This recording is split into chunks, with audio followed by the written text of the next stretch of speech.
back there? Ready? Do I need to say that again? No, we're ready. You were ready when I, okay. Okay, call the meeting to order, the Finance Committee meeting to order. Everybody have a chance to take a look at the minutes? Move to approve. Motion and second to approve, discussion. All those in favor? Aye. Opposed? Motion's approved. Discussion and possible action on claims in the amount of $993,332.89. What? What? Who knows? I can't, it's cutting out on me, so I can't catch who's saying what. All right, it's me. Discussion and possible action on claims in the amount of $993,000 or $993,332.89. The bid center that is for direct bill pass-through for engineering services, and for about $164,000. There's 3 payrolls, and it's over 3 weeks, about 3 weeks ago. I'll move we approve. I'll second. Motion and second to approve, discussion. All those in favor? Aye. Aye. Opposed? Motion's approved. Discussion and possible action on approving regular operators license applications for Nathan Sauer, Joshua Hibbard, Tasha Stenitis, Casey Vandusarts, Peter Elkin, Cameron Martin, Anna Marie Branham, Daniel McCarney, Nicole Carlson, Anna Larson, Samantha Link, Allison Turner, Megan Riley, and Brianna Zontelli. For the period of July 7, 2020 to June 30th, 2022, contingent on payment of any outstanding debt or to the specialization of. We assume it was the usual. I think we understood that. Yeah. Is there a motion?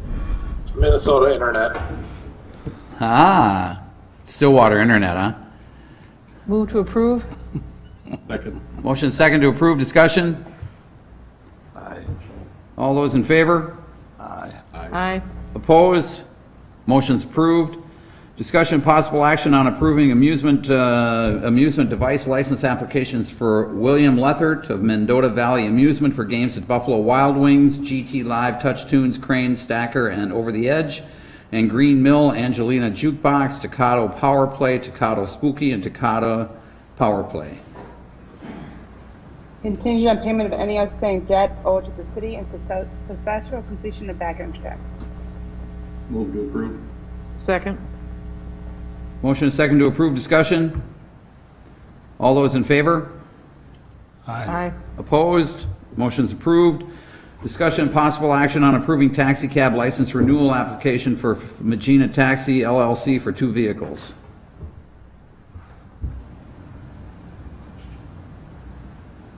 Move to approve. Second. Motion is second to approve, discussion. All those in favor? Aye. Aye. Opposed? Motion's approved. Discussion and possible action on approving taxi cab driver's license renewal applications for Magina Taxi LLC drivers Robert Mabea and Elijah Amwino.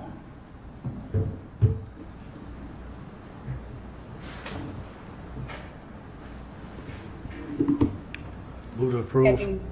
I'm not hearing the approval, it's cutting in and out. Okay. We've got a motion to approve. Is there a second? Second. I'll se- Motion and second to approve, discussion.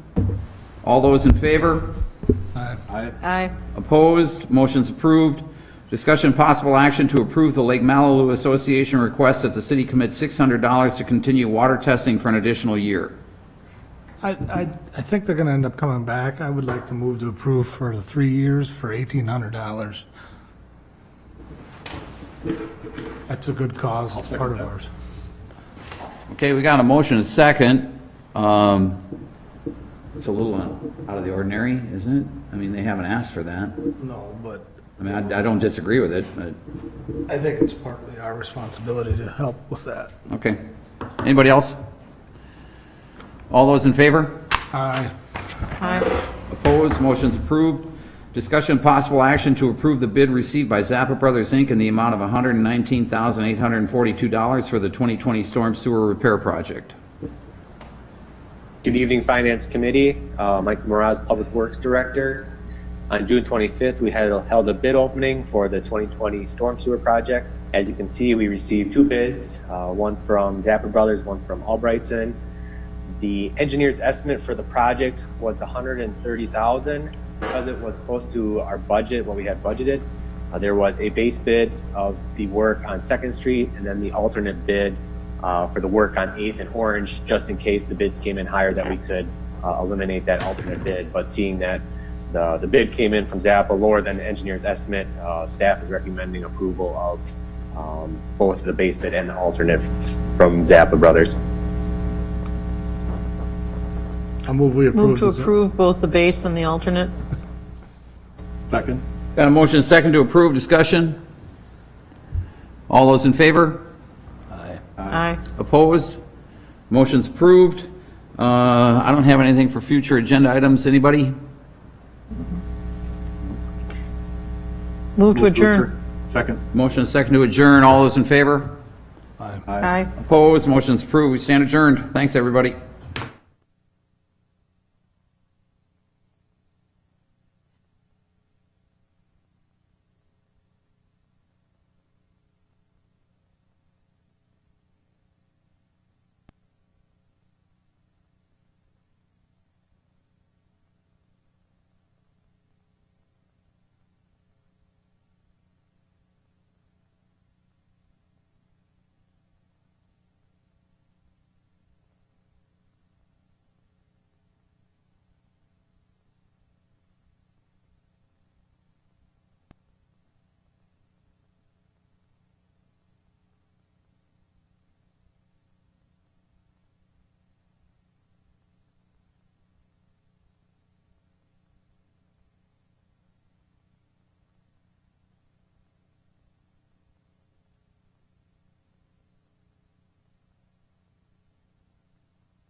each other. Confident. Sure. Oh. I just watched Midway, the new movie Oh, did you? last night. I'm like, I don't see You it. like it?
Stand for the pledge, please.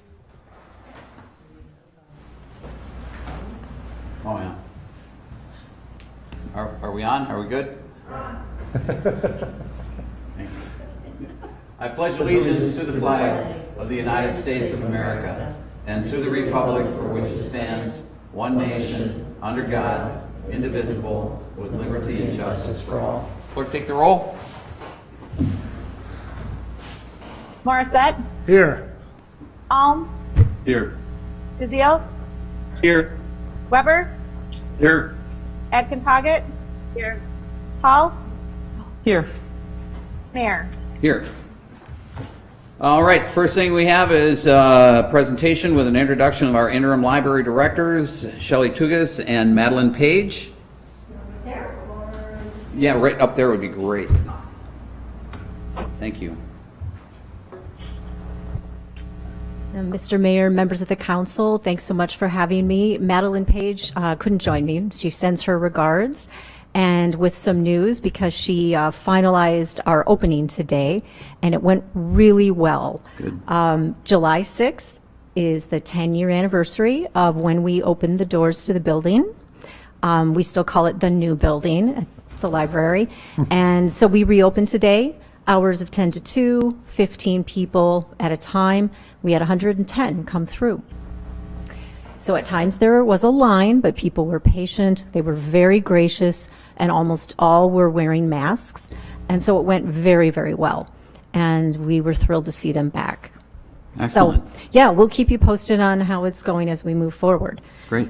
So Madeline and I are both raised in River Falls, actually, and we've worked together at the library for 4 years and became Tina Norris's right and left hands. So when she decided to leave us, she thought it made sense that we would step in and be interims.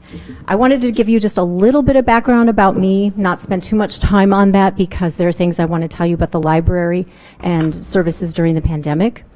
My career included journalism, public relations, with a specialty in community engagement and advocacy. And then I took some time off to be home with my daughter, and I did a lot of freelance work. I was adjunct faculty at Minnesota State in public relation campaigns, and I did freelance marketing, and I developed an expertise in children's literature, writing fiction and nonfiction for kids, including 4 novels with Macmillan, and that's what led me into the library world. About, I would say a year and a half ago, Tina asked me to take over all the programming, and we put together a team of the librarians based on specialties and developed a sort of team planning concept because our goal was to increase the quality, the diversity, and the frequency of our programming. So our first year as a team working on that, we had 20,000 people come to programs at the library, which was up over 9,000 from the previous year. So we've had some great success with the model that we've adopted, and I work with amazing people, and I'm eager for them to get to know some of you better so you can understand what we're doing at the library. So the pandemic, that's one of the things I wanted to talk to you about. Like everyone else, we had to close our doors. We recreated our service model in less than a week because we decided, even though we were going to close the doors, that we wanted our taxpayers in this community and all of our communities to have access to the things that they're paying for, programs and books, the collection being the core services. So we came up with a virtual programming model and started a YouTube channel. If you go there, please subscribe. You will find our STEM activities, craft activities. We do author interviews, community interviews. Our NASA educator, Chris Mick, is doing a series of interviews of young women in these incredible STEM careers. A woman from Israel who's working on the space program, for example. And we decided to run that in place of our Girl in STEMs program, but so they can see all the fabulous opportunities that are available to them. So we've been featuring a lot of programs like that on YouTube.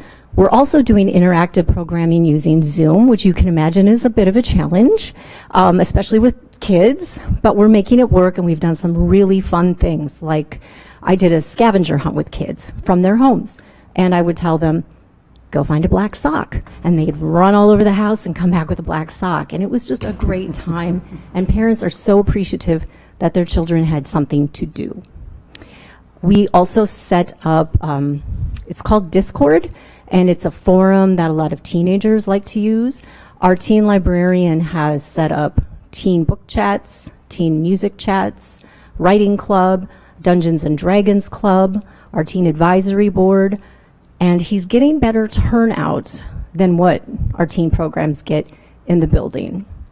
So I think if we come out of this and we study the lessons we've learned being forced into a new model, there are pieces that we're going to continue, and some of that will be virtual programming for teens because it's in their wheelhouse. And they might want to come to the building. They don't always have transportation, or they have a license but no access to a vehicle. So this was a really cool thing for us to be able to try out and see how well it worked. We also set up a virtual library center with all the community resources, COVID resources, play things that kids could do online, academic support, and that sort of thing. And we kept our phones open. They were transferred, the calls would transfer into staff's homes. And a lot of it was just reassuring some of our elderly patrons that they're going to be okay, that we were looking out for them. We checked on some of them to make sure they were doing okay. And as soon as we were allowed to do curbside, we started the curbside service. And we're continuing it despite being partially open. There's some people who just simply aren't going to be comfortable to come back yet. And we want them to be able to get materials they want without having to have any contact with anyone. What we're trying to do now to sort of expand some of our access, the school-aged care, the summer program, they don't have access to their media centers this year because of the pandemic. And that means they can't get to their books. So we're bringing bins of books to the school for kids to have time to do reading during the day. And we're also letting the district use our page turner subscription, which gives them access to some national programming like magicians, famous author interviews, and things like that they can use because their programming options this year are very limited, as you can imagine. We're also taking bins of books to some of the senior living complexes. So they can quarantine them for 72 hours and be assured that they're safe for their residents to pick up and read. And then when they're done, we will come and get the books and bring them some more. So those are some of the things we've been trying to do to serve the community. And it's been a challenge for all of us. But I think it's showed our community some of the best of us as well. So I really appreciate your time. I'd love to take any questions or comments if you have them. Otherwise, I'll let you get to your busy agenda. Anybody? Shelley, thank you very much. Really appreciate the update on that. Thank you for you. being in here. Yes, absolutely. All right, give our best to Madeline. I will do that. All right, thanks. All right, next we have comments and suggestions from citizens present. Keep in mind if you're in here on the Zoom meeting and you have a comment, please unmute your microphone. And also keep in mind, if you would, that we do not allow comments on anything during this part of the agenda that we might have on the agenda farther down the list. So, are there any comments? Anybody here that would like to make a comment? Please come on up. Give your name and address, please.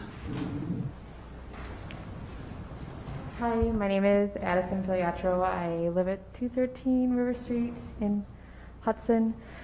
I'm here as a resident of Hudson to request that you schedule an open city conversation on diversity and the justice system. I had sent all of you the petition as well as the signatures. Since I sent that to you, I sent that to the mayor and our city administrator as well, since it has over 600 signatures, which is a lot of your constituents. Then I'd like it to be scheduled within the month, preferably before the primary election, where all city council and city administrator and police chief are present.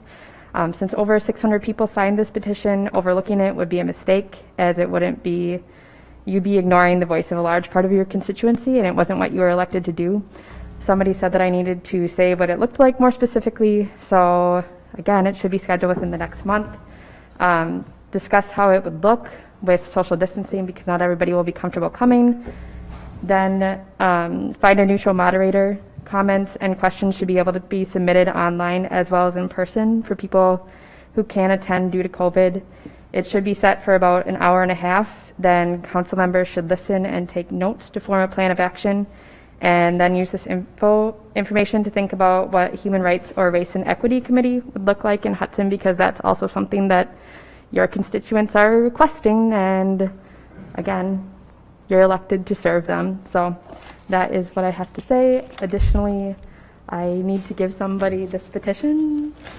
Thank you. Thank you, Addison.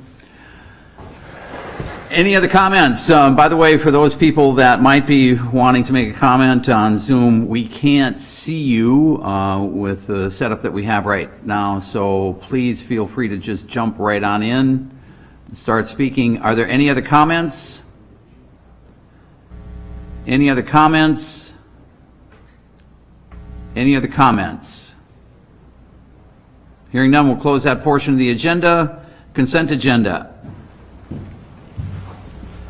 Approve the meeting minutes from June 15th, 2020 regular council meeting.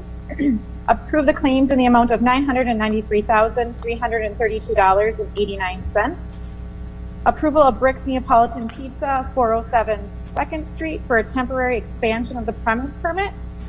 Approve the renewal of an amusement device owners William Lethart of Mendota Valley Amusement listed on the list sheet.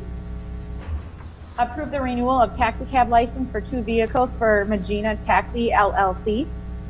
Approve the issuance of the taxi cab driver's license as listed on the list sheet. Approve operator's license application as listed on the list sheet. Approve providing $600 in funding to the Lake Malibu Association for continued water testing. Pull that one, please. Yep. Approve the bid received from Zappa Brothers, Inc. in the amount of $119,842 for the 2020 storm sewer repair project. Accept the termination of the lease with the Hudson Boosters for the use of space at 6 St. Croix Street. And approve the request by Hill City Church to hold worship services at Lakefront Park on July 12th, July 19th, July 26th, 2020 at 9:30 a.m. to 1 p.m. Move to approve. Second. We have motion and second to approve with the exception of item H. Roll call? Marset, Yes. Alms, Yes. DeZiel, Yes. Weber, Jim, You're muted, Jim.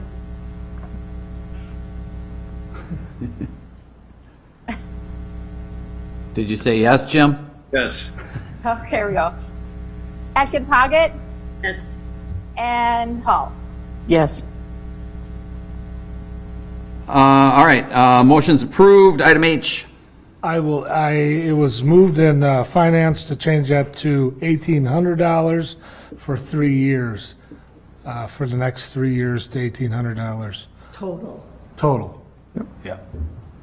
So I will move to approve that $1,800 total for the Malibu Association.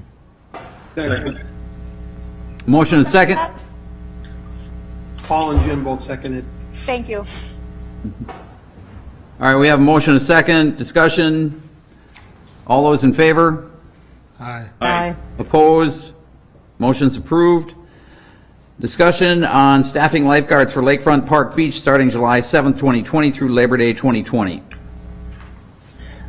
Good evening, Mr. Mayor and Council. Mike Mraz, Director of Public Works and Parks. Just a quick update on the staffing levels for Lakefront Park lifeguards.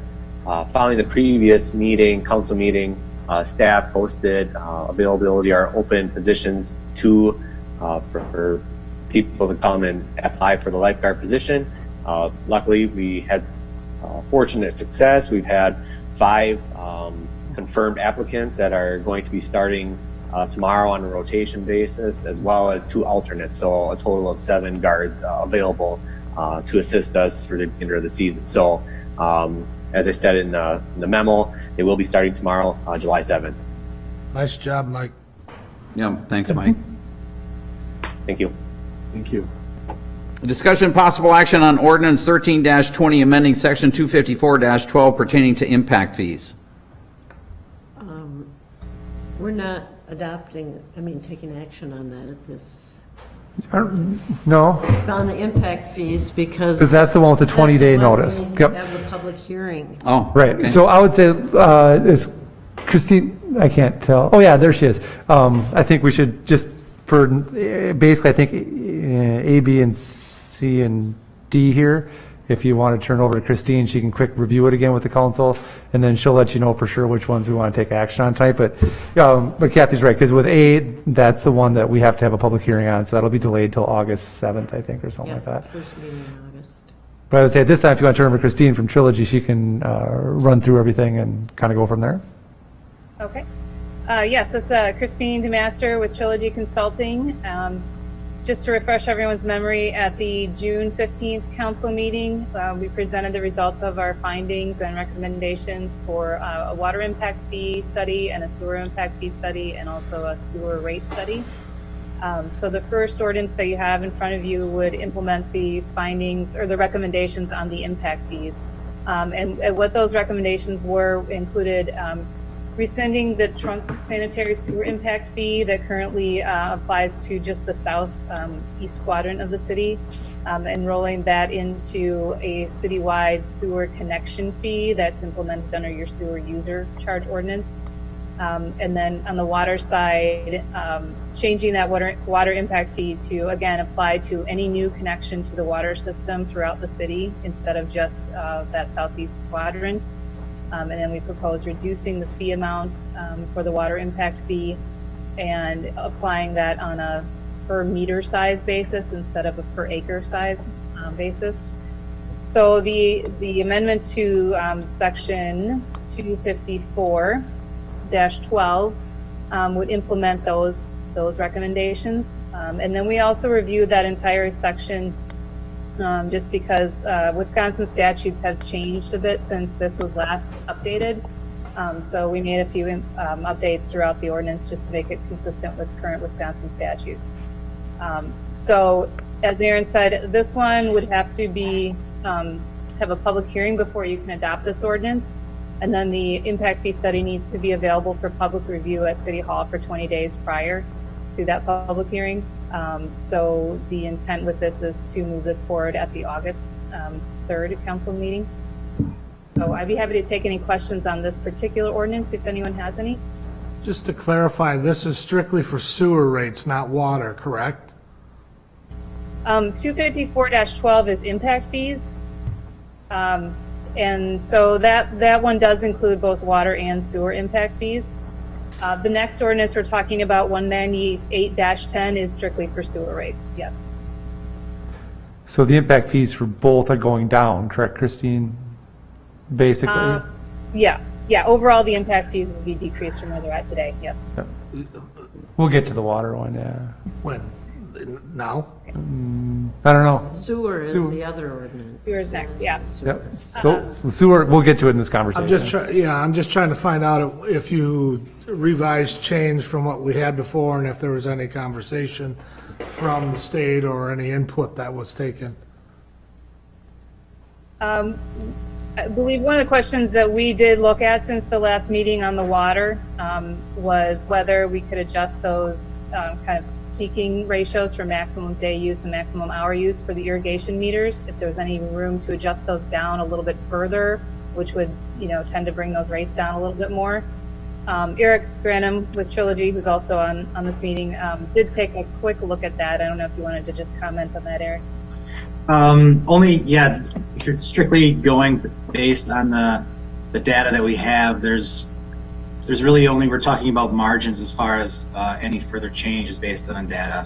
So, we'll present that to the PSC. We have not yet at this point because they're still going through their review process. So at this point, there would be no other changes to what was presented at the last meeting. We talked about with the water rates for the irrigation, that basically they would remain pretty flat based on where they are right now. Is that correct? Yes, there'd be a moderate increase.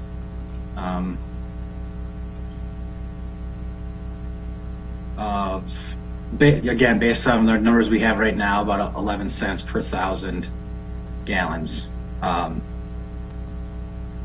The main portion of the charges that would be increased are in the public fire protection, which is based on meter size.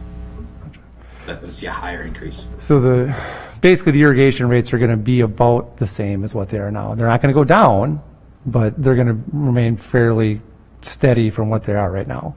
Right. Doesn't address the issues of the constituents No, concerned. it does nothing to do with, so I think we talked about this last time. It doesn't do anything to do, it doesn't really address anything that happened in 2017 with that increase.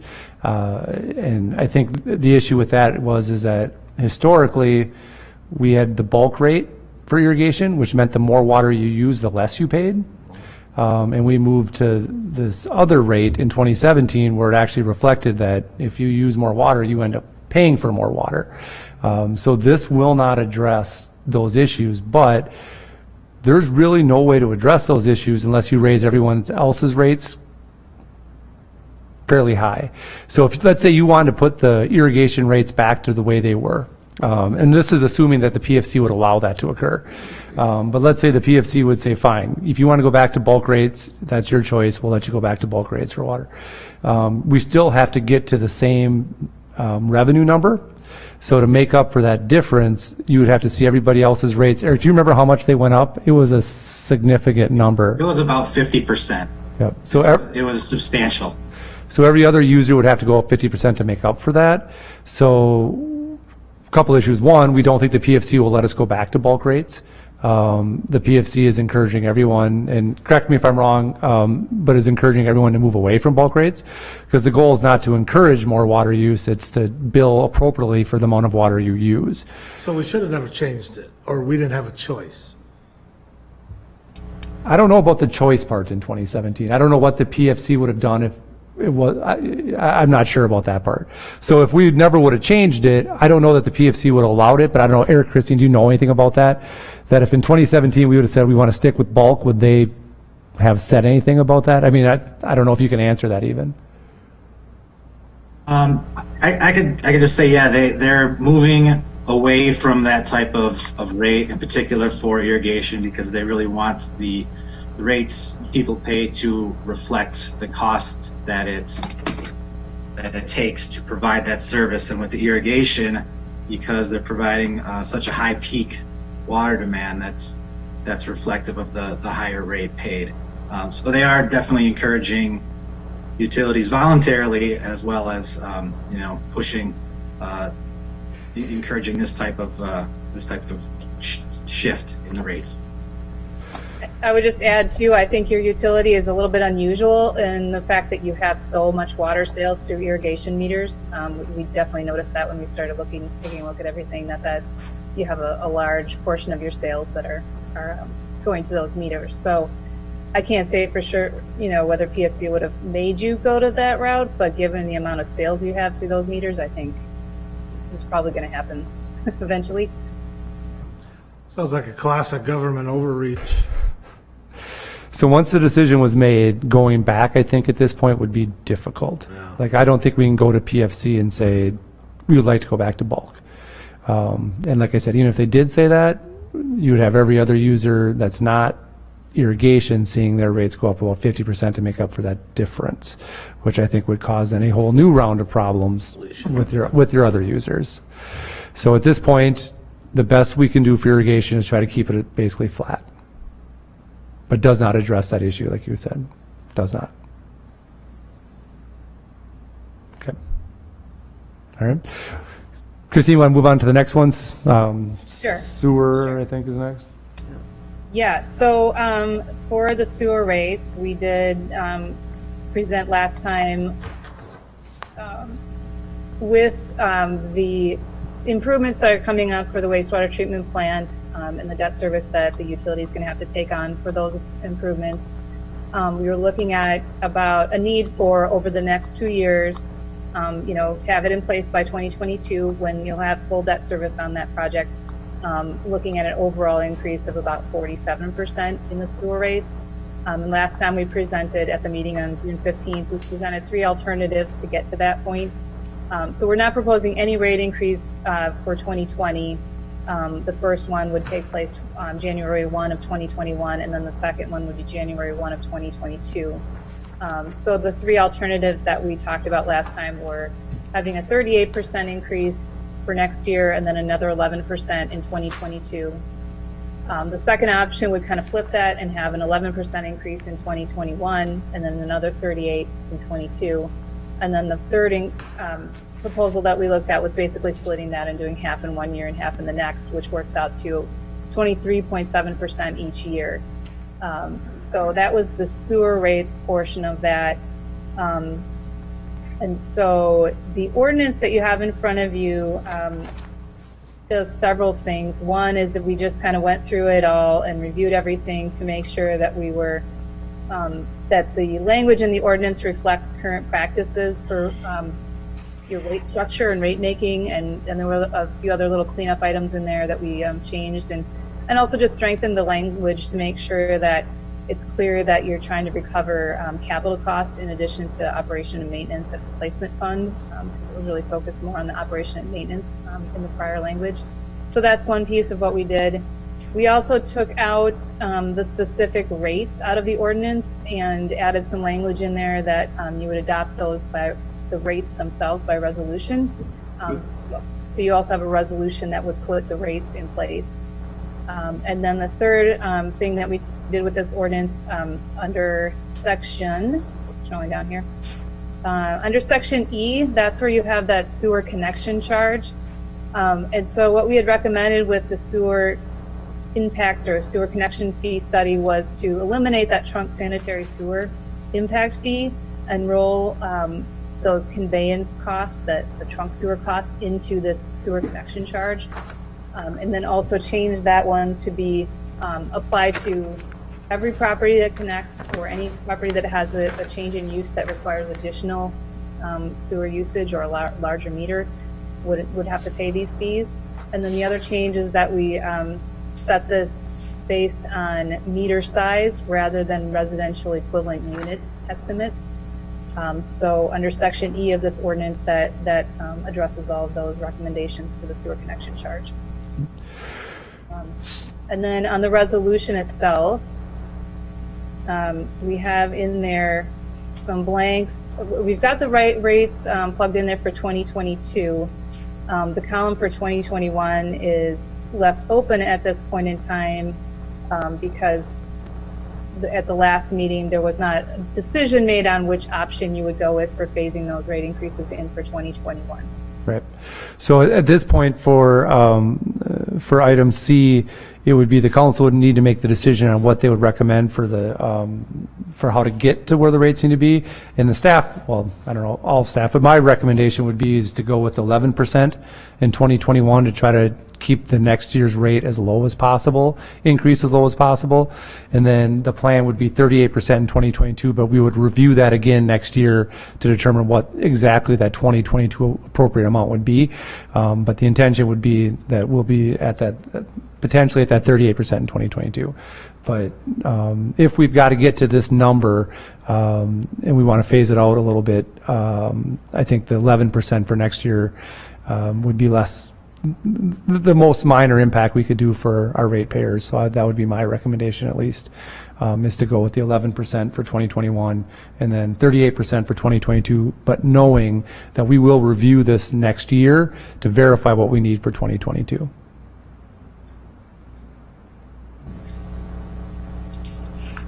Yeah, this is just bad timing.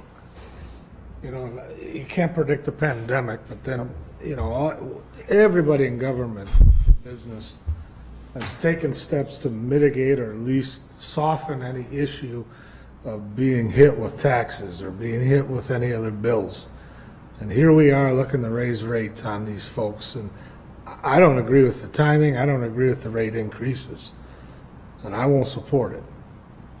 Regardless if we have to do it or not, I'm not voting for it. I think it's bad timing, it just looks bad. And I don't agree with the numbers. Is there any option to extend the period in which we would bring the rate increases in? I think I can let Christina answer that a little bit, but I think our big issue with the sewer is the wastewater plant project. Because we're getting a state loan for that, we have to have certain debt coverages worked into our rates to be able to pay for it. We've had so much back, we had that project money set aside for years. So basically now because we got Christine, what's the loan called to the state? What's the name? Clean Water Fund? Yep, so we got the Clean Water Fund loan, and the interest rate on that is so low, we're using the Clean Water Fund loan for the wastewater project, then we're using that money in reserves for the other projects coming up, which is like the Highway 35 project next year and things like that, because we can't use the Clean Water Fund loan for that work. We can't get that loan there, but we can get it for the wastewater. So the money is there, but it's going to be used for other projects that are happening next year now. Wasn't it dedicated funds for the wastewater treatment plant? Wasn't that what we said a long time ago? All we have is just that's what the fund balance is within the sewer funds construction, I guess construction fund or whatever. So it wasn't necessarily said for this, but again, we could use it for this. You can use that money for this, but then that does mean that we would have to go and then do regular bonding for like the 35 project and these other projects that are coming up. And I'm not sure what the full list is, if Kip is on or not. What that full list of projects is, but we have a number of them that are coming up that we're intending to use that whole cash fund balance for, because we can get the money for the wastewater plant cheaper this way. So it would be, if we use that money for this, all we'd be doing at most is delaying the increase by about a year, and then the increase would end up being more because we're going to go out and bond for it, and we're not going to get that low of an interest rate on our bonds as we can get from the Clean Water Fund. So I think honestly what you're seeing is a backlog of projects that are now being done. And when we started scheduling all these out, like you said, nobody knew this was what was happening. But they're not the need for them is not going away. So it's how can we do this the best to try to minimize that impact while still kind of get these projects done. So we know we've got to do the wastewater project. Now, if we want to talk about using the cash for the wastewater project and then delaying these other projects, I think that's a bigger conversation that we need to have then, and we need to do that. We need to set that up at a future meeting then to be able to address that, to see if that's feasible or not, to push back these other projects, use as much of the cash or all the cash we have on hand basically for the wastewater project. And then I don't know what the impact is of delaying those other projects. That's something that we'd have to let Kip and the engineers kind of tell us what that would mean. But that is a conversation we can have and delay this, I think, at this point. Well, I doubt we can delay the Highway 35 project. Correct. The other thing that I think we need to remember is that before 2017, we did not have any rate increases for about 20 years. So some of this, and we've got some of the lowest rates in the area. It's not fun raising rates, but that's the only way that we're going to get these projects done, and we have to get these projects done. Yeah, I think a lot of thought was put into the presentation we had in June. I appreciate the level of detail. I appreciate the work toward a more equitable charge, which was kind of based on water usage, which I think makes sense. So I would look to approve these tonight. I don't know, Aaron, which specific Spend. pieces you're looking for. I think you said we have to delay the first one, Bart. Yep. Can we take action on some of the ones that are? Yep, so if you want to take action on C, it would be picking what increase you want to see for next year. And again, my recommendation was 11% for next year, and then the anticipated 38% in 2022. And do we have to suspend the rules? That's a resolution or an ordinance? It's first. Oh, do the ordinance first? So Kathy's saying do D first, and then do C. And yes, you need to suspend the rules on both. Paul, how are you going to justify that? Okay. I would move to suspend the rules. Paul, how are you going to justify to your constituents spending this money now? I will worry about that, Randy, when I talk to my constituents. I would motion to suspend the rules at this point. You don't have an answer. I do, Randy, but you know what? I don't feel like I personally need to justify my position with you. So we're going to move on to suspend the rules. I'll second that. We have a motion and a second to suspend the rules. Roll call. Morissette, No. Alms, Yes. DeZiel, Yes. Weber, Yes. Atkins Hoggett. Yes. Hall. Yes. Motion's approved, rules are suspended. Move to adopt, is it D we're starting with? Ordinance 14-20? Yes. Second. We got a motion and a second to approve. So is that, do we have the numbers in there specifically for, This is the ordinance. That will be the resolution. C will be the one where we okay, all right. Any discussion?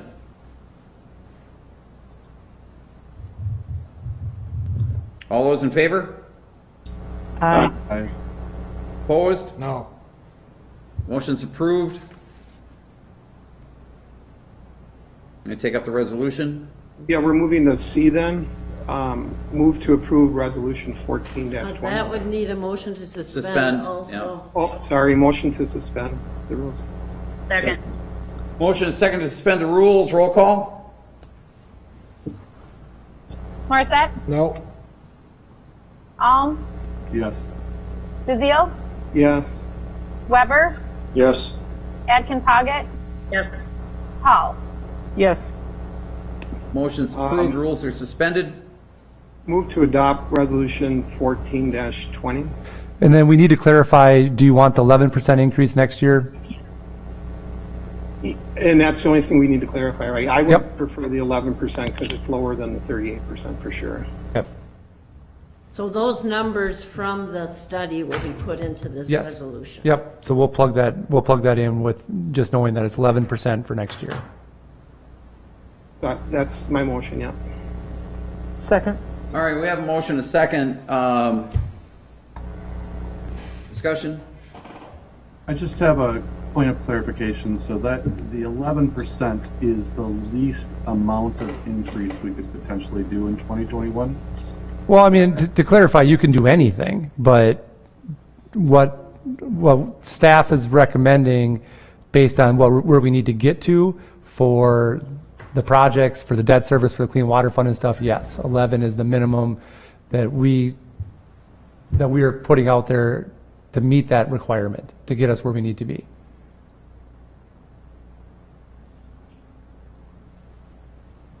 I personally think that evening it out over the 2 years seems a little more stomachable for the constituents, but I can go either way on this. I think based, Go ahead, sorry. no, I was you going should to finish say, your thought. I don't like having the 38 now and then 11 later. But I would, I would talk with any one of you or all of you about the middle of the road one where it was 23 point something 2 years in a row. I think that 11% in 2021 and then the higher increase in 2022 would probably be a little bit easier. Hopefully we will be through COVID by the middle of 2021 and people will be back to work, things like that. So having a smaller increase for 2021 is probably a good way to make it a little bit easier on people. Yeah, 2022 it's going to be a big jump, and people are going to be real surprised when they see their bills. But I think that this is the best that we can do for the city. I also think if I'm hearing Aaron, if I'm hearing you correct, that we would have a year to try to figure out if there's a better way to do this. We'll definitely review again before we commit to 2022 and see what options there are at that point for sure. So there might be a way to roll this out over a longer period, perhaps, or something. Perhaps, yep. We might be able to figure out how to. Yep, if we decide to do some cash work or something else and maybe delay some projects and things, we can work through that a little bit, yes. Okay. And this is sort of where I'm kind of siding with what Randy was talking about, or Mr. Morissette. Looking at spring of next year, we don't know where we're going to be with COVID. I mean, so point of clarification, are you saying, Aaron, that the percentage increase may not have to go quite as high in 2022? It depends on where we're sitting? Correct. I mean, I want you to recognize that this is what we see right now as what we need to get to in 2022. But that's using, like when we talked about with Randy's question, that's assuming that we do all the projects that we have anticipated doing with cash, that, you know, we use the full amount of the Clean Water Fund loan, those sort of things. But if we look at this next year and we look and see where the rates are, where our usage is at, if we look at some of these projects and decide maybe we don't need to do some of these projects and we can use some of that cash instead towards the Clean Water Fund loan or something like that, there may be ways. I don't want to promise anything, but I'm just saying that we will look at all the options and discuss those with the council to see what we can do for 2022. I feel like now is the time that we have to consider rolling up the sleeves to figure this out next year. I hate delaying, don't get me wrong, but I mean, we're talking COVID. We don't know where we're going to be in 2021. Now you're impacting everybody by 11% on their water. Even beyond sending the wrong message, I just think it's the wrong thing to do at that level. Do you have an alternative idea, Bill? Is there something, a different way you can think about funding it? I don't know. I would consider, I guess, half of 11%, whatever, but that would be 5.5%. But I feel right now, I mean, again, going with what Mr. Morissette was saying, I mean, it's the wrong time. Well, we are allowing people to delay paying their bills if they are having trouble. They can contact the public utilities clerk and get a stay on it and without any penalties. Sure, but the number is still out there, and I just, I just want to be considerate of our constituents. I don't want them being underwater, so to speak. Could I ask Kip or someone else there that might know the answer? This isn't 11% on the whole quarterly bill. It's 11% of a line item on it, correct? So does anyone know what the average income, increase it would be on an annual basis, say for a pretty typical family of four? What's the dollar figure that 11% kind of equates with? And you could just even throw out a range. This is Kip Peters, Utility Director, City of Hudson. I don't know that. Maybe Christine can answer that a little bit better. I know that they did work through that. You know, the one thing I guess I just want to throw out there also is that, you know, the rates that we're proposing, the sewer rates that we are proposing today, we do have to have these rates in place in order to close on our Clean Water Fund loan for the wastewater treatment plant project, which is currently underway. So, you know, we have to be able to assure the state of Wisconsin and the Clean Water Fund that we can actually pay this money back. What's the deadline on that, Kip? I'm sorry, what? What's the deadline on that? It depends on when we close on the loan. We're hoping to close on that loan yet late this fall is what we're hoping for. We got time. So now, I don't know if we have to have the 2022 rate case in, or the 2022 number there yet. But it just depends on when we close. And I've only done one of these, so I'm not sure. And maybe Christine has a little more. She might have done a bunch of these where she knows. But I do know that is a factor that we do have to consider, on setting these rates and dates. So we are promising that these will go into effect on a certain date, which guarantees that we will be able to meet our obligation to pay these back. So, Christine, is it correct that we had the summary in there, and so if we went with the under the proposed rates for 2022, so this would be after both years, so after the 11 and the 38, is that where it goes up? It goes up $20.36 a quarter on the average? Yeah. Okay, so that's with both increases in place. So I was trying to just do some math here with just the 11%. That should be about $19 per year increase for your average residential customer for 2021, or about $1. Well, it's $1.60 per month, or whatever that is times 3, $4.80 a quarter, roughly, is what that 11% rate increase would mean. Okay, thank you. I guess from my perspective, if I was going to get hit with a big increase, I like to ease it up rather than facing, some really big number a couple years down the road.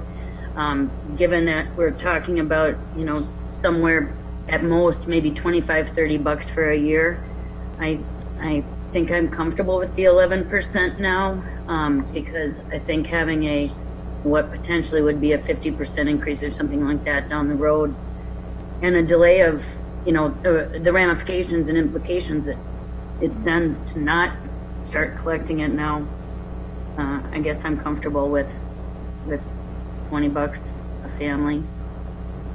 And understand what we're asking tonight is you are adopting the 11 and you're adopting the 38 for 2022, but just know that we can amend that as long as we can get to the right number, we can amend it. But as Kip talked about for that loan, they need to see that we're going to get to where we need to be for our coverages. So you're technically adopting both, but obviously the 2022 doesn't go into effect till 2022. And that's where we talk about having that chance to review and things, but I just want to make sure you understand.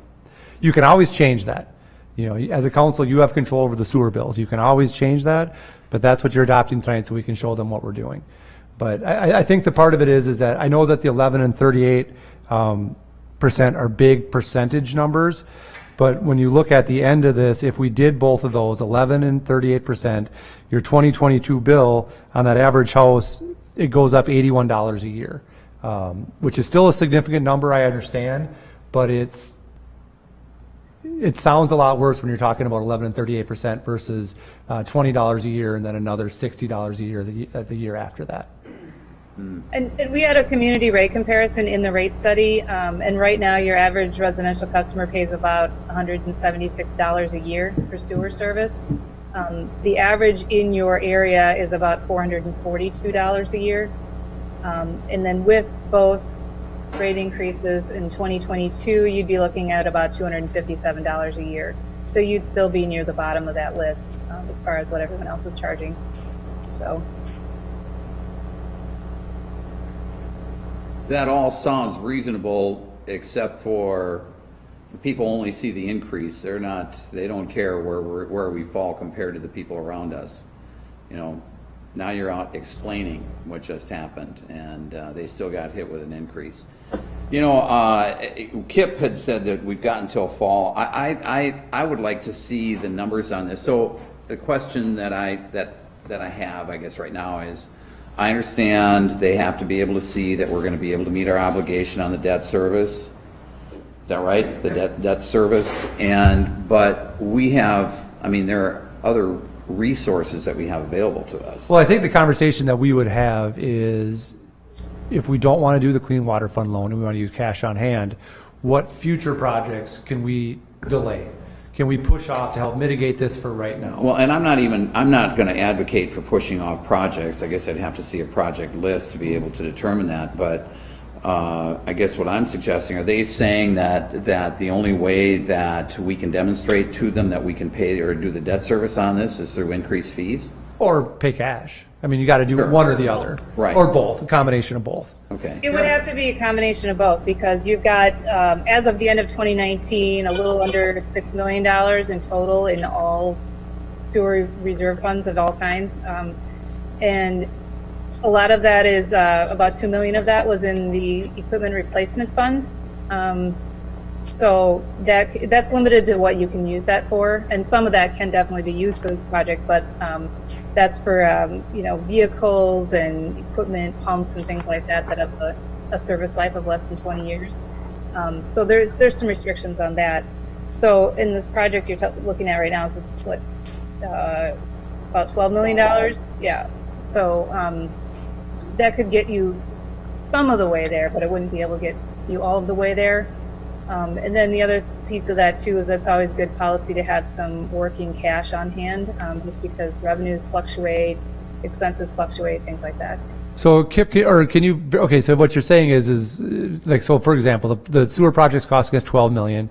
We don't have $12 million in cash in the sewer fund to use. We have about 6 million, 2 million of that's probably restricted, so we really have about 4 million. Is that about what you're saying? At most, yeah. But again, So we could pay about a quarter of the cost with cash, but we never had the full amount for that in there. I don't know if we thought we did. I'm not sure the history with that, but basically what we got is about 4 million we can put towards that project, roughly. So you're still gonna, even if you do cash, you're not gonna be able to pay for it all. We're still gonna have to take out some sort of loan, Sure. to do some of it. And what's the time frame to pay it back? 20 years. 20 years, and we're thinking if we graduate this in, that we're not going to be getting enough in fees to be able to meet our debt service obligation without having to turn to some other resource? Correct. I'm gonna look that way. I don't know all those answers. Okay.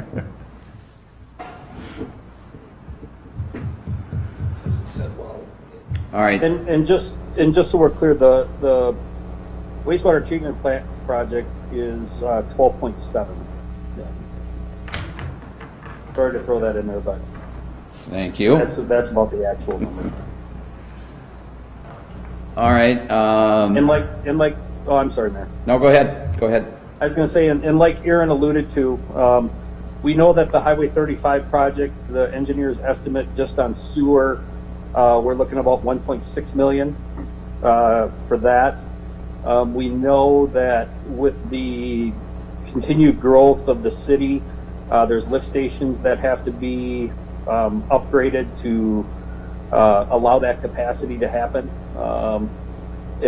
I want to say, just off the top of my head, we've probably got about 1.5 million just in upgrades that potentially are going to happen here in the near future. So the money that we have in the bank, yeah, it's sitting there, but I guess it's unofficially earmarked for certain things, because remember back when we did discuss the Clean Water Fund, we're getting that. I don't know if anybody knows right off the top of it, Christy, if you know what it is, but I want to say it was like 1.6, 1.7% interest rate. Yeah. I'm not sure exactly where it is today, but it was discussed that it's going to be extremely difficult to get bonding at that level if we use our cash up on this wastewater treatment plant project and don't take advantage of the low interest rate that's being offered on this. Can't go much lower. In the following years, when we do have to do some of these Highway 35 project lift station upgrades,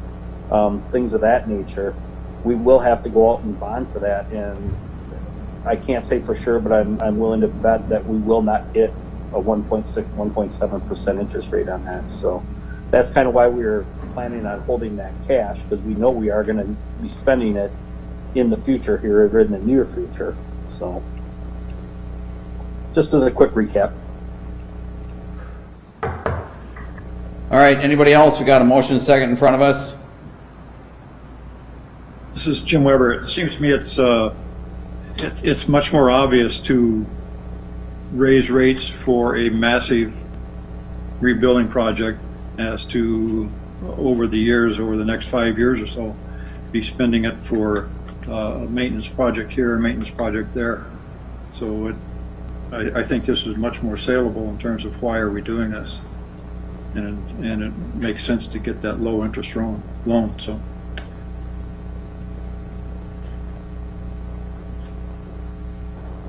Anybody else? All right, all those in favor? Aye. Right. Opposed? No. No. I really only heard two ayes, but. Yeah, that's. I'm an aye. I was an aye. I'm an aye. I'm an aye. Okay, all right, motion's approved.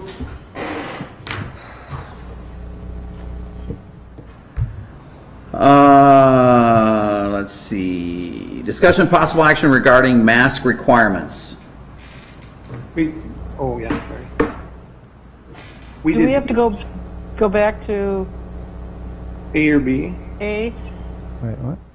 Not A, we did A. Or Nope. B? B is the one that it's on there, but we have to do a 20-day like public notice period and review period. So this will be on the August 3rd. B will be on the August 3rd agenda for approval. Do we need to have a motion to set a hearing or anything Nope, like that? we don't need to do anything with that one. It's not a public, well, I don't know. Yeah, if it is a public. Is it a public hearing on for it? the impact fee yeah, to amend the impact fee ordinance. So is that what we're asking then, is to set the public hearing date? Do we need to do that? Well, we just have to, as a matter of law, you can schedule it for, No. for that. So we don't need a motion for it, we have to do it by law, so this is not one that, it's kind of a choice thing, so there's nothing we have to do with B right now. Sorry for the confusion. All right, discussion possible action regarding mask requirements. So, well, I was the one that put this on our agenda. I realized for most everyone it's a controversial issue and topic right now. So, therefore, it's potentially not an easy conversation for us to have, but I put it on for a couple of reasons.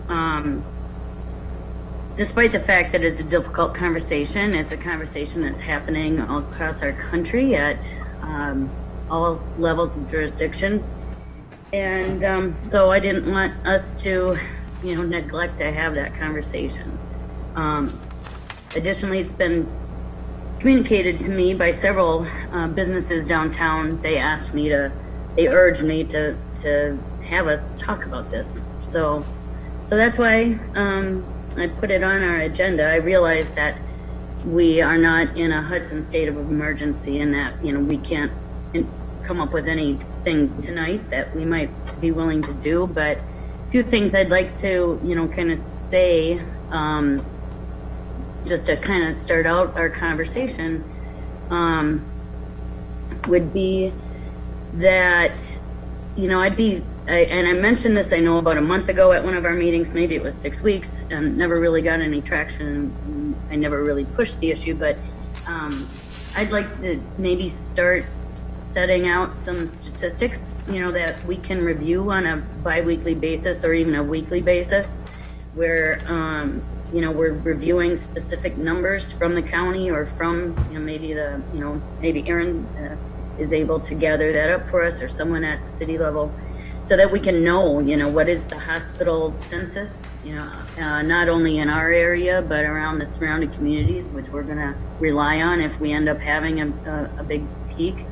Numbers like St. Croix County cases and the number of cases that are in the communities around us. I'm not really sure, we had a very thorough presentation a while back that showed me what we were what people are watching, and I think if at city level we need to keep our thumb on that pulse. And I'm just not comfortable saying, well, our hands are tied, we can't do anything, it's up to the county to call the state of emergency, and we, haven't really had the conversation on what are our, what's our threshold. And I also want to just add a couple of things. I know masks are controversial, and I find that very sad, because right now there are a lot of aspects of COVID. At first everyone was very skeptical because there was a lot of misinformation going out, and we all as a community, we didn't know what to believe and what not to, but now there's some things we can really kind kind of all get our arms around, and one is that it's a highly contagious disease. We see it on a exponentially upward course right now across the country. I think we all agree that we want a vaccine, but we can't count on it. We can't count on it quickly anyway. And even I've recently read that even having the illness does not confer long-lasting immunity from it. So, so we don't know how successful a vaccine is going to be. That's kind of one of the scientific basis of the availability of a vaccine working. Third, I know that we can agree that when we overrun our hospitals and our healthcare system, bad things happen. You know, I can't even imagine being one of these healthcare workers who has to hold a camera up day after day between loved ones at home and someone who, you know, can't speak. I mean, it's really heart-wrenching, and that level of stress on these healthcare workers for a long extended period of time, again, you know, bad things can happen. But even fourthly, you know, when this vaccine is just wreaking havoc on our economy, and if we have to shut down again, we just have to do everything we can as a society to avoid that. We can't take that economic fallout again. So two factors in economic that I've thought about a lot in the past few weeks. I know we all talk a lot about small businesses and their implication for a shutdown, a second shutdown for any of them, and I do want to speak to that. But I've also been speaking a lot lately to parents with children, school-age children in their houses. So they're trying to juggle working at home, having their family's income secure, yet they have children that they're supposed to be tutoring and helping out. All I'm hearing from these families are, please God, please do not shut down our schools again. And, you know, by a rapid increase in this virus, we've got implications there, and those families are financially impacted by that, and I worry about those people. Small businesses too, though, that's where I'm getting the most feedback, is that small business owners took it the hardest during the first shutdown. You know, they were shut down. Most of them didn't get any PPP loans because they had to shutter their doors, so they didn't have payroll, and that was one of the requirements to receive those funds. So, you know, small retail service industries, they got hit really, really hard. And none of them want, most of the people reaching out to me are, I won't be able to open again. So they're working really hard to protect their employees from getting this virus. And they're not being able to do that. And so they're scared. They're scared that their employees are going to get hit with it. And meanwhile, people are walking into their stores, not wearing masks. And since the requirement has been not made at the federal level, not made at the state level, not made at the county level, it's being made, that requirement to require masks is falling on the people who manage our indoor spaces. And it's just it's not fair to them. They were the ones who took the biggest hit. You know, I'd like to compare this exhalation of you know, germs and the virus. You know, I hate to admit it, but I at one point smoked cigarettes in my life, and I could blow smoke from here, you know, across the room, no problem. And it filled up the space, right? So I know everyone's saying it's my right not to wear a mask, it's my liberty, you're trouncing on my rights, but, you know, we made indoor smoking rules because when I exhale a lit cigarette and I spray it all over the room, I'm trouncing on your liberties. I'm trouncing on the non-smokers' liberties.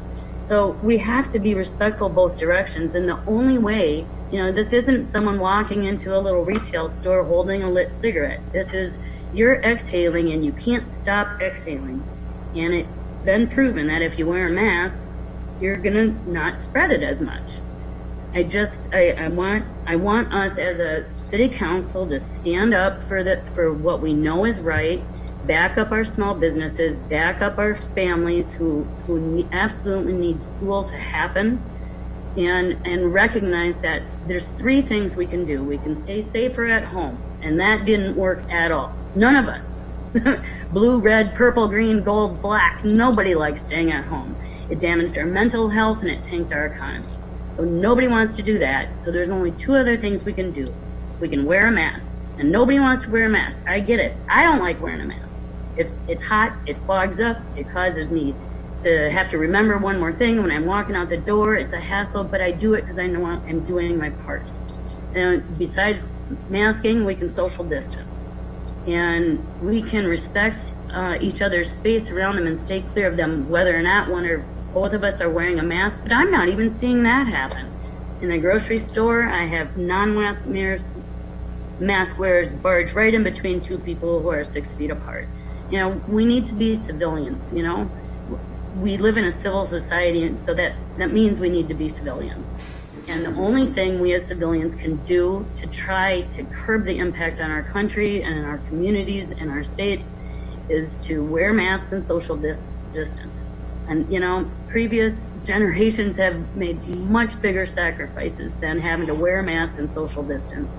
I just want to open up the conversation so that the six of us are talking about this, talking about our options, talking about what data is going to be the threshold where we do maybe have to cross that line and impose some actual mandatory requirements that can keep our communities safe and our businesses operating.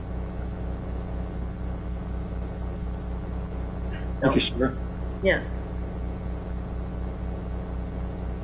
I guess my viewpoint is that the purpose of a mask is to prevent you from contaminating someone else, not to, or maybe a secondary protection for you, but that's just consideration for other people. It has nothing to do with your rights.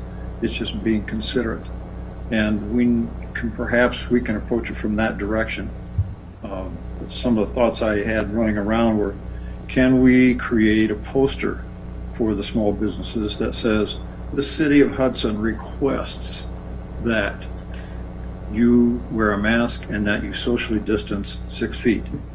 And that's a sign of support. It's not our requirement. That's already been done by the chamber. But that's not the city of Hudson saying it. Okay. Mm-hmm. And I don't see those signs everywhere either.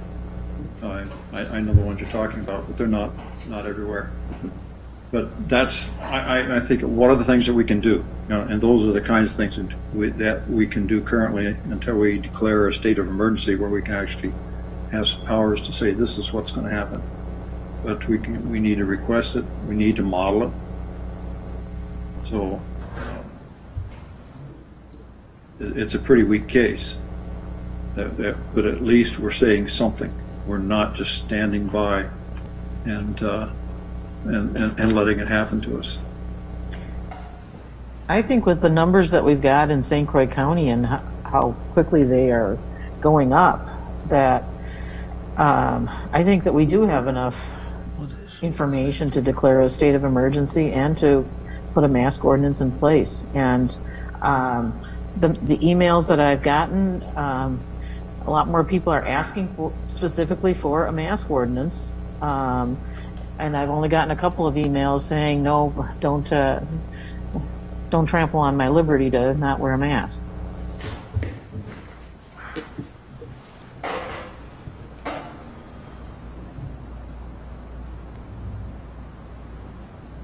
Anybody else? You know, I guess the question I have is the small business people that are concerned about this, do they have a mandatory mask requirement in their facilities? I mean, we know that there are a number of stores around here, a number of retailers that are requiring people to wear masks, and people either comply or they can't go in. And it seems to me that people, rather than imposing their own rules on the people that walk through their doors, are asking government to impose the rules for them.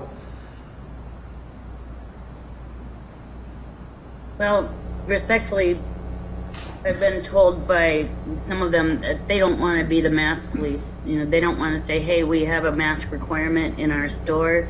If you'd like to come in, here's a mask you can wear, you can buy for $1 or something like that. They don't feel like, they feel like they already took such a big hit on the first closure, that to turn away, potentially turning people away at the door. They just don't want to be the people who, are taking the hit on it again. They feel like they took a big hit, and they did. Sure, I get that. So they don't want to police their own facilities, and instead they're going to ask our police department to do that. And now our police are going to be at more risk because they're going to be dealing with people that are not wearing masks, when otherwise they wouldn't even be encountering those people necessarily. So let me ask this: is this? I mean, our numbers are not increasing that drastically percentage-wise. We've expected this. We've talked about it. The health director from the county came in and told us we're going to see spikes. We're going to see hills and valleys as the state and our county and our city open up. It doesn't matter if we wear masks or not. They're going to go up and they're going to go down. Now, if we do wear masks, I would agree that, and I wear my mask when I go out because I want to be respectful of people as well when I go into different stores and out in public spaces. So, but, we could mitigate it, I guess, the increase for a while, but I think overall we're still going to see that increase. So, percentage-wise, it's not going up as far. The county certainly doesn't believe that we've seen this to the extent that they need to impose any type of restriction. It's my understanding that as of today, we still have not had a single case in Hudson Hospital. Is that true? I can't confirm what's exactly been in Hudson Hospital. I know that they have been providing us statistics about bed use and things. They've asked that they not be released publicly for their own reasons. But I know that Sarah asked about this a little bit too. They are saying that they're not under any stress right now. I mean, they're reopening a lot of things to visitors again. Things like that. They're kind of easing. I thought I saw something that came from them that said that they were very happy the fact that they had not had any of the cases in ICU or whatever anyway. So. Correct.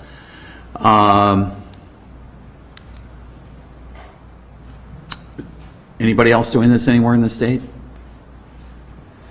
Right now, there's no mask ordinances in the state at all. You've got, I believe, at this point, there's four local safer at home type ordinances that I'm aware of. Eau Claire City County, Madison and Dane County, Beloit, and then Racine. They're the only ones that I'm aware of that have local safer at home. None of those have any sort of mask requirements. Well, Racine does, but it's in litigation. Right. They've been sued, and it's been held at the circuit court to be unconstitutional. It's now on appeal at the Court of Appeals. And the Court of Appeals has put a stay on the circuit court's order. So it'll be decided at the Court. And I know of that the Appeals. city of Milwaukee, from what I read, is going to bring a mask ordinance up, I think, later this week to discuss it. So there's not much to go off of as far as other places with it yet. Now, I know in Minnesota, you're seeing some cities do it, but obviously it's a different state, different laws, different courts, things like that. So there's a few cities I know that have done it. How many of those cities do they have to declare a state of emergency? Are they playing by the same rules that we are? They have to declare a state of emergency before they can impose that type of restriction? In Minnesota? Well, no, in Wisconsin, you have to have a basis for requiring people to wear a mask, and the basis is so in state Racine, of emergency. In Racine, they declared a state of emergency? They did, but I have their ordinance, and what they say is they've got a confirmed number of 1,411 positive COVID cases. According to the Department of Health Services, they're higher in Racine County per capita than in any other county in Wisconsin, and almost 70% of the positive COVID cases in Racine County are in the city of Racine. So you have to lay out what they're recommending is in an ordinance, in an emergency declaration, you lay out the basis for the emergency, and so that's what they're doing. And it was the city and not the county? That It was the city, but I believe the city has a health officer. They do have So a they're health different Okay, from so they- us in that. Sure, okay. Anybody else? Yeah, I just want to say I really appreciate you, Sarah, bringing this up, and it is a difficult conversation, and unfortunately, it's become kind of a polarized issue, political issue, and it's really a scientific issue. It's really science we're talking about here. So, I think for me, I would be open to looking at this. I don't know exactly at one point. One of the emails I got this week basically said, at what point, would you draw the line? And it's a really difficult question to answer because I don't have a magic number in my head. I know that the trend for St. Croix County is trending very high right now. So I looked at the state health website just before the meeting here, and we have 218 cases already confirmed, and our rate has gone up from 0.46 per 100,000 when the state Supreme Court overruled the governor. It's now 248 per 100,000. Now, you might, on the one hand, that's relatively low, right? But on the other hand, it's all about the rate increases. And so we currently in St. Croix County, the state health department is saying we have a high activity level. They rate them as low, medium, and high. We have a high activity level. And then there's something called the trajectory level, and we are moderately high in the trajectory level for where it's going. So I, as a public official, I'm very concerned about these numbers. I think it is wise for us to start thinking about at what criteria we would establish to move in this direction. I do think if we move in this direction, and I'm open to looking at that, we have to be very careful about how we do it. So I would have several questions. So one of my big questions right now is, what is the school district going to do this fall? Because, the schools are in Hudson, so I think we need to be in close consultation with the superintendent. I don't think we want to pass something that the school might be uncomfortable with first graders, kindergartners. I think we have to work with the school district. I don't know what its position is, or the school district's position is. I don't know if they've worked that out for their plans for the fall yet, but I think, my preference would be to wait and see what they're thinking. I think we need more direction from the county health officer. It's really primarily the county health officer's legal job and responsibility to give us advice on this issue. I have personally found them a little bit difficult because I'm not getting a lot of direction. So I think we need to follow up with the county health officer. I think we need a public hearing, quite frankly. I think we should call a public hearing at our next meeting and say, we need to hear from the public. We need to hear from the business owners Sarah's talking about, but we need to hear from customers. People are at all different places, but we do public hearings on a lot of other issues, for legal reasons. But this is an issue that I think is really potentially divisive, but I think we need a public hearing to bring people together to say, how would this impact you, right? I would be concerned about the language of any ordinance we pass. Specifically, I would want to know the penalties. So what kind of penalties are we talking about? I would specifically want to look at the language in terms of enforcement. Who are we asking to enforce this? Is this the police department? Is it enforceable? What does that involve? I would want to look at the duration of such an ordinance. Are we talking about a 3-month ordinance? Are we talking about a 6-month ordinance? Are we talking about an ordinance that we would remove once the rates of high activity are down to moderate or low rates? Is this something, as the mayor was saying, these things can kind of peak and go down? I think that's really important. And I think basically the data has to drive it. I am concerned because if you look at the graphs, it has quadrupled in St. Croix County since the state Supreme Court overturned the governor. The other thing I want to say is I just want to say this publicly. It's a massive failure of state government right now. It is a massive failure. And it's putting us in positions that we're all uncomfortable because you know what? None of us are experts, which is why we need a county health officer. None of us are experts. None of us are scientists. None of us are doctors. We need to listen to the data of the medical community. And then the other thing is I think the point about the ICU beds and the health capacity, we have to be careful with this because it's not just St. Croix County. Most of the folks that we have, my understanding is, would go to this Twin Cities if they needed ICU. So they'd be going to United, or they'd be going to, one of the Twin Cities hospitals. So we not only need to be tracking our data in St. Croix County, we need to be looking at Dakota, we need to be looking at Washington, we need to be looking at Ramsey County, because their rates and their rates of hospitalization are going to really be the bottom line in terms of where people are going to go from Hudson. So I think it's immensely complicated. Unfortunately, it's been politicized, and it doesn't need to be. But I think we need to really think through language. I'd like to see a public hearing, and I'd like to really keep tracking that data and get some better input, I think, or more specific input from the St. Croix County health officer that can kind of guide this decision. So bottom line, we're all in an uncomfortable position because the upper echelons of government haven't, in my opinion, haven't done their job. And so the question is, where does the buck stop? And unfortunately, in this circumstance, it stops with the local government here. Probably none of us signed up to do this, right? But it's our job to protect the people of Hudson. So we need to figure out how to do that and do that in a way that, is rational, is data-driven, and makes sense. And again, I don't know what point that is, but I'm definitely open to more conversation, Sarah, so I appreciate you bringing that up. Sarah, what are the parameters that you're thinking about? So you've talked about businesses. Where else are you thinking that masks would be required? I personally think that any indoor space within the city limits would be where we should. What are you going to do with bars and restaurants? Well, I've been looking at other cities, and I think it's not even very far away. It's as close to Minneapolis that has said, so when you get to the hostess stand, you're wearing your mask. They bring you to your table, so when you're walking through other, spaces with potential people sitting in them, that you're not exhaling 100% on them. You have a mask. When you get to your table, you're able to unmask.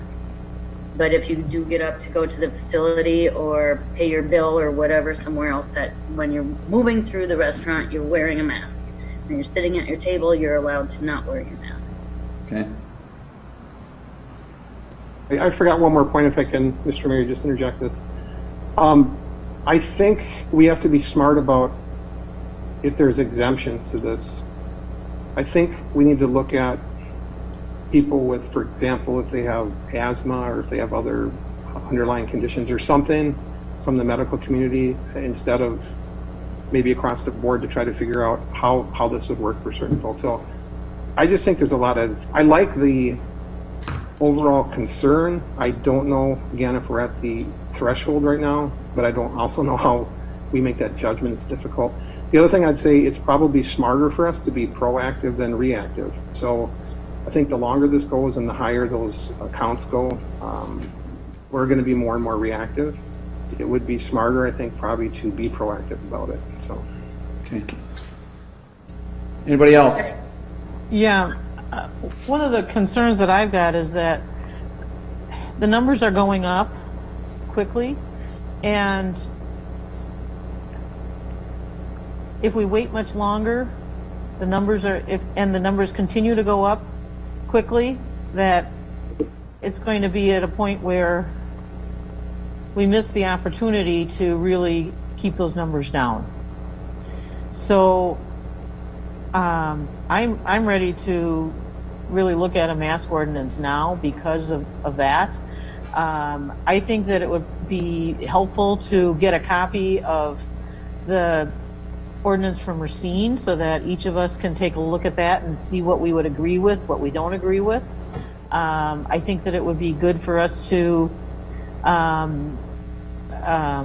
ask Catherine to draft an ordinance so that we are ready to implement it. When the numbers continue to go up, that's where I'm at. before we could adopt an ordinance, I think we'd have to have an emergency declaration under that WSStat 323.14. I am happy to give you the Racine ordinance, but in my opinion, it's, all it really does, and this was the trouble the circuit court judge had with it, is it just refers to all kinds of standards, the WHO, the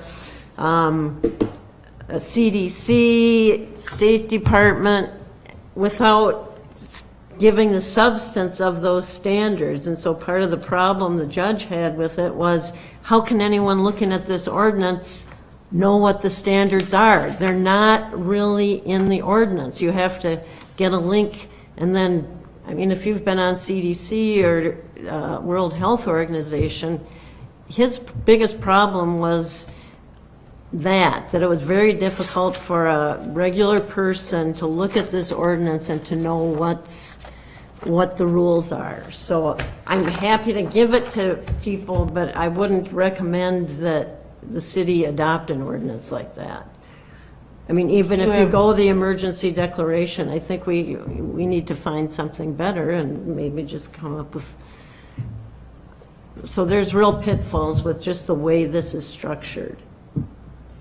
Do you have suggestions on how to restructure it? Well, I've seen it, just as Sarah was, or Paul was saying, you know, people have different conditions. I think I've seen language, but it's all recommending language, but wear masks if, unless, I mean, if you're able, meaning, and maybe you need to put more substance into that, but recognizing that some people have conditions which make it very difficult for them to wear a mask. So I think we can find language on that. I think the biggest difficulty, I mean, if it's difficult to have a conversation about it, it's also difficult to enforce it.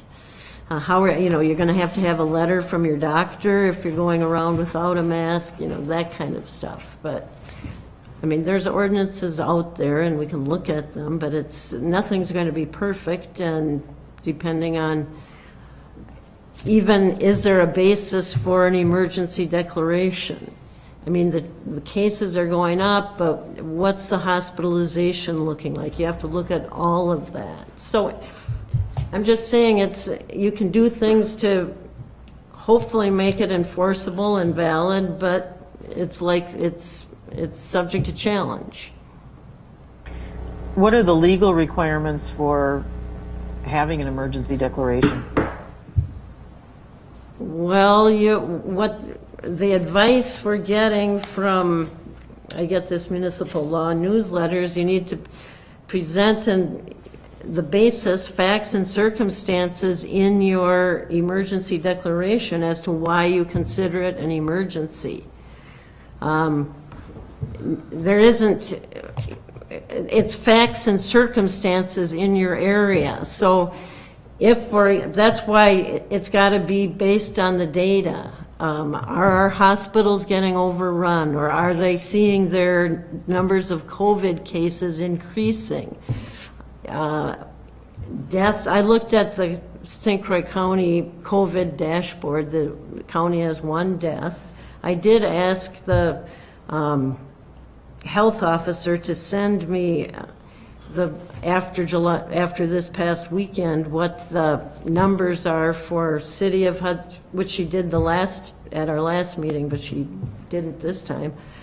City of Hudson, Town of Hudson, Village of North Hudson, St. Joseph, and Troy. And I can ask her if she would just give that to us on a weekly or maybe, more often basis. And I think she'd be willing to do that. We just need to get it set up. But those are the types of numbers that, or you need to look at to make the case for an emergency.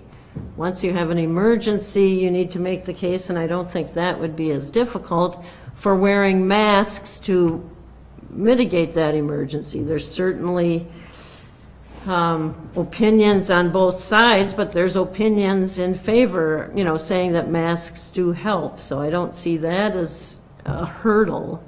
It's mostly the emergency and then the enforceability of it. I just think, and that, I mean, it would be, if you're going to adopt it as an ordinance, it would have to be our police department. And the other thing is, what would be the penalty? Are we talking just a forfeiture, which I imagine that's what it would be? You want to give some incentive to wear a mask. But those are the issues that I see. Does the county have some plan as far as what their criteria would be for passing a mask ordinance? Not that I know of. I talked with both the Corporation Counsel, the county attorney, basically, and they weren't, and this is back before June 15th, after the Supreme Court, overturned the statewide health order. He wasn't getting any feedback that there was the political will to adopt an ordinance like that. They have their recommendations. So what they did was the health advisory. That's in place. I think they may have actually, and it was done before, the more recent uptick in cases, but I think they may have actually lifted some of the restrictions on like numbers on outdoor gatherings. But they just do the recommending language, as does Eau Claire. We recommend, or we encourage people to wear masks. That way, you make a statement, you don't get into litigation, really, because you're encouraging it. And that's a logical way. And maybe the more people, and I think more people are wearing masks, the more people that wear masks, more are likely to start wearing masks. And that's just my impression.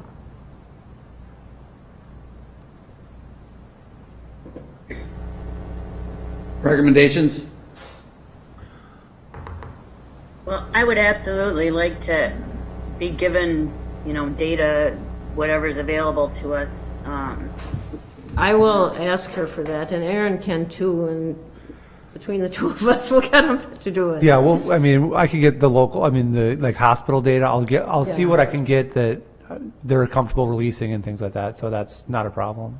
As well as the local cases. Yep, that's we can get from the Kelly. other part. Yeah, Kelly said the last time that she would do that, but then when We need that. Advanced, We have she to did have that before we respond. make any decision on Yeah. anything here, I would think, I would hope. So I guess I would just, mirror what Joyce said, where, asking you to draft up a reasonable policy, and maybe it is, a twofold phase where we draft up a health advisory, and then, but having, being prepared in case, things really go wrong and really fast when school opens up. And I want to be ready. I want us to have that draft ordinance in place with, yes, fill in the blanks of enforcement and penalty and all that. We don't need to settle it all, but having something ready in the event that we need to act quickly because there are citizens endangered due to, a rapid uptick.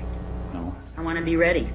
That's all. I just want to be ready. We don't need to go calling a state of emergency today, but I think, I want to be ready. I think we need to keep this on the agenda for the upcoming meetings until further notice, so that we can continue to discuss it and look at what's needed. Joyce, I think, Joyce, I appreciate what you're saying, but I think you need to tap the brakes a little bit here and get your numbers.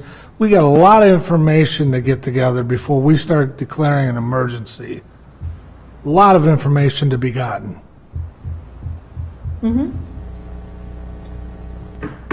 All right, And so then that's a request then to have it on the agenda for the next meeting? Yes, please. Okay, we'll do that. All right, anybody else? Yeah, just to be clear, I want to kind of set the stage and let everyone know that, from the federal level,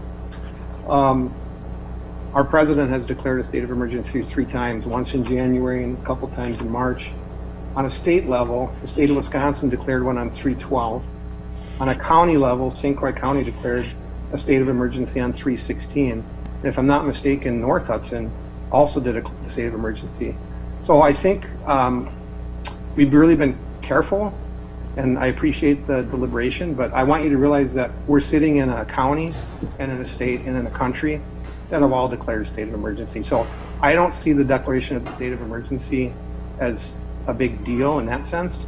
What I'm more concerned about is the exact language that would be formed around this. That's fine, and just Paul, and I hear what you're saying, but you know, I guess I would take my guidance at this point, and not to say that we shouldn't continue to have a conversation, but we don't have a community health director here. The county does, and even though they've declared a state of emergency, they have not imposed any type of restriction like this, and of course that department's job is to be monitoring all this information and then making the recommendation. I think she actually has the authority to mandate something like this, absent any type of action on the county by the county board, at least until they have a chance to meet again. So, but I'm not trying to limit discussion here. I'm just saying, you know, putting it into perspective that we do have a county under a state of emergency that has a health director that is monitoring this a heck of a lot closer than any of us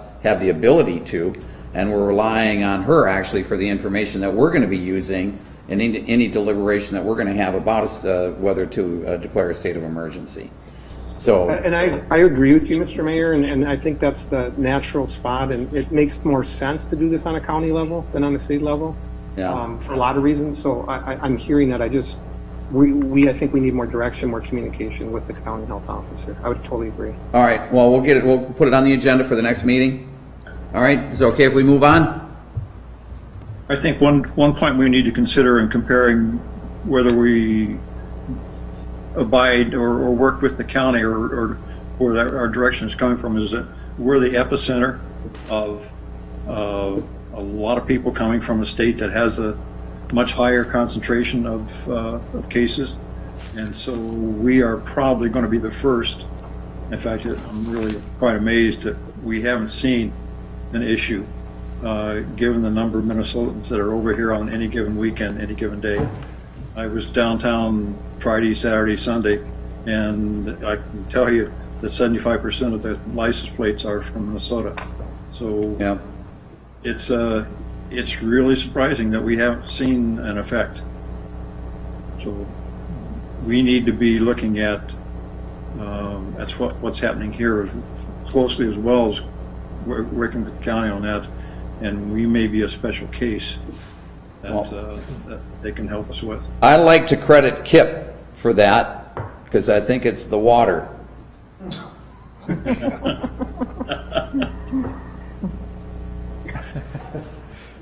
All right, so we'll move on. Review the plan for church on Vine request to use Lakefront Park for July 30th, 2020, August 27th, 2020, and October 1st, 2020. Nope, the council had just asked that if we get any requests of larger size gatherings that to use our parks, that they bring a plan. So if you look in your packet, it's out of order, but it's on page 31 is their plan for what they'll do to stay in compliance. It's basically the same plan as the one that the Hill City Church is using. So keeping they'll have monitors enforce the 6-foot distance. They'll have an established entry point provided, so those who need masks and hand sanitizers will be given it as they walk in. The musicians on stage will stay 6 feet apart. There'll be hand washing, and there will be no shared communion. So, we did approve the Hill City Church under those requirements. It went well. So in this case, we'd recommend that their plan pretty much matches Hill City. So I see no reason why not to approve this one as well. Okay. We have a motion? To approve. Second. Motion is second to approve. Any discussion? All those in favor? I'm sorry. I have discussion. Yep, go ahead. It's the way it reads, it's implied that they're going to wear masks, but I would prefer to see that in a stronger statement that they're going to encourage everyone to use masks. So that's the only thing I would ask. I'll pass that along. In the future, that when these things come in front of us, that we we emphasized the importance of wearing masks. Okay. Sounds good. Anybody else? All those in favor? Aye. Opposed? Motion's approved. I don't have anything for anybody. Anybody else? Future agenda items that we haven't discussed already? Anything? Yeah, Addison asked for an open conversation with the council and the police chief, and I would like to start the plans to hold that conversation.